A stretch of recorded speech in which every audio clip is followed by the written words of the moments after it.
শুরু হয়েছে কাউন্টডাউন। একটি ছোট্ট ভুলও ডেকে আনতে পারে ভয়াবহ বিপর্যয়। তাই তো প্রতিটি তার, সার্কিট আর যন্ত্রাংশ বারবার পরীক্ষা করছেন প্রকৌশলীরা। কারণ মহাকাশ নিয়ে প্রতিযোগিতা এখন শুধু যুক্তরাষ্ট্র আর রাশিয়ার মধ্যে সীমাবদ্ধ নেই। সেই লড়াইয়ে নিজেদের অবস্থান আরও শক্ত করতে এবার নতুন মানববাহী মহাকাশযানের মিশনের প্রস্তুতি নিচ্ছে চীন। উৎক্ষেপণ টাওয়ারে ইতোমধ্যে দাঁড়িয়ে আছে শেনঝৌ 23। কয়েকদিনের মধ্যেই মহাকাশে পাঠানো হবে চীনের এই নতুন মানববাহী মহাকাশযান। আর এখন চলছে শুধু শেষ মুহূর্তে নিরাপত্তা পরীক্ষা, জ্বালানি প্রস্তুতি আর পূর্ণাঙ্গ উৎক্ষেপণের মহড়া।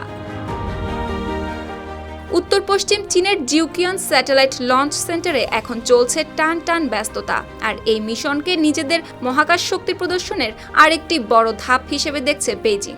লং মার্চ 2F রকেটের সঙ্গে শেনঝৌ 23 মহাকাশযানের সমন্বিত কাঠামো ইতোমধ্যেই বিশাল উৎক্ষেপণ টাওয়ারে স্থাপন করা হয়েছে।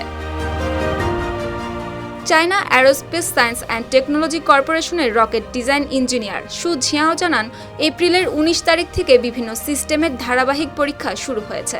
এর মধ্যে জ্বালানি সরবরাহ ব্যবস্থা, pyrotechnic device, space craft docking এবং সাবসিস্টেম টেস্টিং সফলভাবে সম্পন্ন হয়েছে। তবে এখন পর্যন্ত সব সিস্টেম নির্ধারিত মান অনুযায়ী কাজ করছে।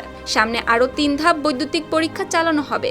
এর মধ্যে থাকবে উৎক্ষেপণ এলাকার কার্যকারিতা যাচাই, ইগনিশন এবং জরুরি শাটডাউন সার্কিট পরীক্ষা এবং পুরো উৎক্ষেপণ প্রক্রিয়ার মহড়া। এসব ধাপ সফলভাবে শেষ হলে করা হবে গ্যাস লিক পরীক্ষা ও রকেটে জ্বালানি ভরার কাজ। এরপরে চূড়ান্তভাবে নির্ধারিত হবে উৎক্ষেপণের সময়।